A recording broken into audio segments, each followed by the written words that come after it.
حضور ہر کام کرتے تھے تو مناسب منصوبہ بندی کے ساتھ فرمایا کرتے. جنگ بدر کا موقع ہے تو نبی پاک علیہ السلام نے پہلے مجلس مشاورت منعقد کی ہے، صحابہ سے رائے لی ہے، اس کے بعد صفوں کو سیدھا کرایا، ہر آدمی کی اس مقام پر ڈیوٹی لگائی، اور پھر اللہ کے محبوب نے مصلی بچھا کے اللہ سے مدد کا سوال کیا. جنگ احد کا موقع ہے تو سرکار نے ڈیوٹیوں کو تقسیم فرمایا. ایک چھوٹا سا حصہ صحابہ کا، ایک جماعت جس کی ڈیوٹی تھی کہ یہ درہ تم نے نہیں چھوڑنا، تو ایک درہ ہی چھوڑا ہے انہوں نے، تو اس کا نتیجہ بہت ساری شہادتوں کی صورت میں سامنے آیا ہے. جنگ خندق کا موقع ہے تو سرکار کی منصوبہ بندی دیکھیں. 10,000 کا لشکر مدینے پہ حملہ آور تھا، ٹھنڈ تھی، قحط تھا، تو مدینے کے تینوں جانب تو مکانات تھے، کافر داخل ہی نہیں ہو سکتے تھے، کونا خالی تھا. تو نبی کریم علیہ السلام نے صحابہ سے مشورہ کیا تو حضرت سلمان فارسی نے کہا خندق کھود لینی چاہیے.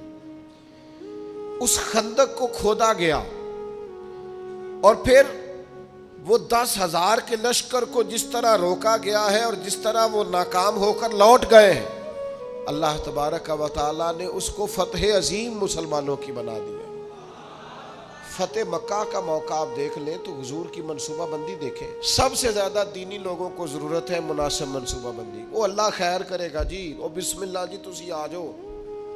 او خدا کے بندے، جن بزرگوں کا آپ نام لے رہے ہیں اور جس دین کی آپ بات کر رہے ہیں، وہ دین ہی منصوبہ بندی کا حکم دیتا ہے، حکمت عملی سے اور تدبر سے چلنے کی بات کرتا ہے. وہ دین ہی کہتا ہے کہ آپ چیزوں کو مرتب کر کے کریں، بے ترتیب اور بے ڈھنگے. یعنی ایک شخص کے بکھرے ہوئے بال تھے، الجھی ہوئی اس کی حالت تھی، تو نبی پاک علیہ السلام نے دیکھ کے فرمایا کتنا اچھا ہوتا اگر یہ کنگھی کر لیتا، تو یہ سوار لیتا اپنے آپ کو. پسند کیا نبی پاک. آپ اچھی منصوبہ بندی کے ساتھ آگے بڑھیں. آپ کسی کام کے لیے لوازمات بھی جمع کریں، پر آپ کا اس کے لیے طریقہ کار مرتب کرنا. ایک بڑی سادہ مثال ہے، کام کو کام سکھاتا ہے. جب آپ کوئی کام کرتے ہیں تو کام کرنا آ جاتا ہے، لیکن جب کام لوگ کرنا ہی نہیں چاہتے پھر ان کو کام کرنا نہیں آتا. کام کو کام سکھا دیتا ہے. حضور فتح مکہ کے لیے تشریف لے گئے تو نبی پاک علیہ السلام نے صحابہ کرام سے فرمایا ہر آدمی اپنی الگ سے آگ جلائے گا کھانا پکانے کے لیے. ایسا ہوتا نہیں تھا روٹین میں. مطلب اب کھانا پکانا ہے 500 کا، 1000 آدمی کا، تو ٹھیک ہے ایک جگہ پہ کھانا پک سکتا ہے، دیگیں پکا نہیں لیتے ہم لوگ. فرمایا ہر مجاہد اپنا چولہا جلائے. تب جب 10,000 چولہے جلے تو ان کے ذہن میں تو نہیں تھا نا کہ ایک ایک بندے نے جلایا ہے. وہ جب چڑھے پہاڑیوں پر کفار مکہ اور انہوں نے منظر دیکھا تو انہوں نے کہا یہ تو کوئی لاکھوں لوگ آ گئے، یہ تو بڑا عجیب صورتحال ہے. ان پر تو روب طاری ہو گیا، اور وہ جو تھوڑا بہت مزاحمت کرنا چاہتے تھے جناب ابو سفیان نے واپس آ کے کہا سی بھی نہ کرنا، کیونکہ جتنا بڑا وہ لشکر ہے. جناب عباس سے کہنے لگے حضرت ابو سفیان ابھی مسلمان نہیں ہوئے تھے، کہنے لگے دیکھیے آپ کے بھتیجے کس شان و شوکت سے مکے میں داخل ہوئے. اسلام کسی کو دقت نہیں دیتا، لیکن نبی پاک علیہ السلام نے فرمایا فتح مکہ کے موقع پر کہ تنگ گلیوں سے داخل ہونا ہے ہم نے مکے میں. کشادہ گلیاں موجود ہیں، کیوں تنگ گلیوں سے داخل ہونا ہے؟ جب تنگ گلیوں سے لشکر گزرتا تھا تو گھوڑا گزرا، دوسرا گزرا، تیسرا گزرا، یہ تو گھنٹوں پتہ نہیں کتنا کو لمبا لشکر ہے، ان کو سمجھ ہی نہیں آ رہی تھی. آپ مناسب منصوبہ بندی کریں، آپ کا انداز خوبصورت ہو، آپ بہترین طرز کے ساتھ کام کریں، پھر آپ کو اندازہ ہوگا کام کیسے کرنا ہے. ہمیں نہ لوگ کام نہیں کرنے دیتے.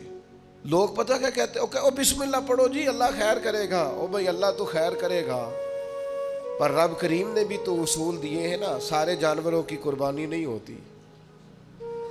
جانور بھی مخصوص ہوگا، اس کی عمر بھی مخصوص ہوگی، وقت بھی مخصوص ہوگا، ایام بھی مخصوص ہوں گے، طریقہ کار ہوگا. آپ بے ترتیب جب کام کرتے ہیں تو اس میں الجھاؤ پیدا ہوتے ہیں. مناسب منصوبہ بندی، ایک اچھی ترتیب، ایک منظم. میں شروع میں جب ہم نے محفلوں کا آغاز کیا تو میں نے دعا کا ٹائم لکھنا شروع کیا، اتنے بجے دعا ہو جائے گی. تو لوگ مجھے کہنے لگے آپ عجیب آدمی ہیں، اتنے بجے دعا ہو جائے گی، یہ کیسے ہو سکتا ہے، لوگ تو آتے ہی نہیں. صرف 2 دفعہ ایسا ہوا ہے، زیادہ نہیں، کہ دعا کے بعد لوگ آئے اور انہوں نے کہا محفل ختم بھی ہو گئی.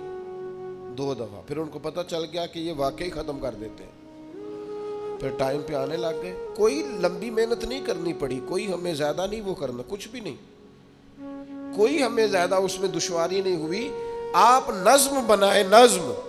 میں جن محافل میں شرکت کرتا ہوں دوستوں کو پتہ ہے یہ ٹائم پہ آتا ہے اور وہ تیار ہوتے ہیں، لوگ بھی ذہنی طور پر تیار ہوتے ہیں. آپ منصوبہ بندی بنائیں کسی چیز کی، آپ اس منصوبے کے مطابق چلیں، چیزیں ٹھیک ہو جاتی ہیں. لیکن ہمارے ہاں نظم ہی نہیں ہے، منصوبہ بندی نہیں، کسی کام کو کرنے کا کوئی طریقہ نہیں ہم وضع کرتے، ہماری ترتیب نہیں ہے. جب تک آپ مرتب نہیں ہیں. یہ ہمارے حکیم الامت مفتی احمد یار خان صاحب نعیمی، مفتی صاحب رحمۃ اللہ علیہ نے قرآن مجید کے ایک پارے کی ایک تفسیر ایک جلد میں لکھی ہے، ایک پارہ اور ایک جلد پڑھایا ہے، پڑھا ہے، مشکات کی شرح کی. کسی نے ان سے کہا اتنا کچھ لکھا ہے آپ نے، پڑھا نہیں جا سکتا؟ تو فرمانے لگے صرف ایک کام کیا ہے میں نے، اپنے ٹائم کو مرتب کیا ہے. مفتی صاحب 1 بجے جمعے کی تقریر شروع کرتے تھے اور جب وہ الحمدللہ سپیکر میں کہتے تھے لوگ اپنی گھڑیاں ٹھیک کرتے تھے کہ 1 پورا بج گیا ہے. ہم کوئی ترتیب ہی نہیں، وقت کا ضیاع ہے. 2-4 چیزیں ایسی ہیں جن پر بالکل فوکس ہے لوگوں کا، وقت کو ضائع کریں، کوئی ترتیب نہیں. تو مناسب منصوبہ بندی. تیسری بات اچھی نیت، مناسب منصوبہ بندی، اور تیسری بات سچی لگن. جب تک آپ میں لگن نہیں ہوتی، آپ تھوڑی دیر کام کر کے اکتا جاتے ہیں، مسلسل نہیں کر پاتے. یہ طلب جب پیدا ہوتی ہے، یہ لگن جب پیدا ہوتی ہے، پھر کام ہوتا ہے. آپ کے اندر لگن ہی نہیں ہے تو کام کیسے ہوگا؟ وہ تڑپ ہی نہیں ہے، کچھ کرنا ہی نہیں چاہتے، مزاج ہی نہیں ہے، کیسے کام ہوگا؟ کام ہو جاتا ہے، صرف اس کے لیے آپ مسلسل محنت کریں. مسلسل پتھر پہ پانی پڑے متصل تو بے شبہ گھس جائے پتھر کی سیل. پانی کا ایک قطرہ کبھی بھی سیمنٹ میں سوراخ نہیں کر سکتا، لیکن اگر مسلسل گرتا رہے نا تو وہ سیمنٹ میں بھی سوراخ کر دیتا ہے. پلستر والی پکی جگہ ٹائلوں والی میں بھی وہ گھس جاتا ہے. کیوں؟ کہ مسلسل ہے نا، استقامت ہے نا، لگن ہے نا. لگن سے کام کریں. وہ بہت سارے دوست آ کے مجھ سے کہتے ہیں میں بڑے ہی کام کیتے نے کوئی کامیاب نہیں ہویا. میں کہا بڑے چھاڑ دے تو ایک ہی کار، انہوں 4 دن چاج نال کار ٹھیک ہو جائے گا. تو بڑے کرنے کے چکر میں کوئی بھی نہیں ہوتا. ایک کریں، لگن سے کریں، محنت سے کریں، جد و جہد سے کریں، اپنی ساری صلاحیتیں لگا دیں. آپ اس کے اندر پورے طور پر لگ جائیں، آپ مضبوط ہو جائیں گے، آپ کے اندر توانائی آ جائے گی. تو ایک تو اچھی نیت، مناسب منصوبہ بندی، اور پھر اس کے بعد لگن، اور پھر چوتھی بات کہ آپ اس کام کو جب آپ نے کر لیا، وہ پایا تکمیل تک پہنچ گیا، اب آپ نے کہنا ہے میں نے نہیں کیا، یہ میرے رب کریم نے کیا. اب آپ کی طبیعت کا شکر، آپ کے مزاج کا ٹھہراؤ، اب آپ کے اندر کی عاجزی. یعنی نبی پاک علیہ السلام 10,000 کا لشکر لے کر مدینہ طیبہ میں داخل تو ہو گئے، لیکن حال یہ ہے کہ سرکار نے کالا امامہ باندھا ہوا ہے، اونٹنی پر سوار ہے، اور حضور نے یوں گردن جھکائی ہوئی ہے کہ کئی دفعہ اونٹنی کی گردن سے بھی سرکار کی گردن نیچے دکھائی دیتی ہے بظاہر. کیوں؟ کہ سرکار نے اپنا سارا اپنے رب کی بارگاہ میں جھکا دیا کہ جو کچھ ہے مالک کا ہے. نیت بھی آپ کی ٹھیک تھی، منصوبہ بندی بھی آپ نے کی، اور پھر اس پر لگن بھی آپ کی تھی، پر جو نتیجہ نکلے گا اس میں آپ شکر اللہ کا ادا کریں گے. اور جب تک آپ اللہ کا شکر ادا نہیں کریں گے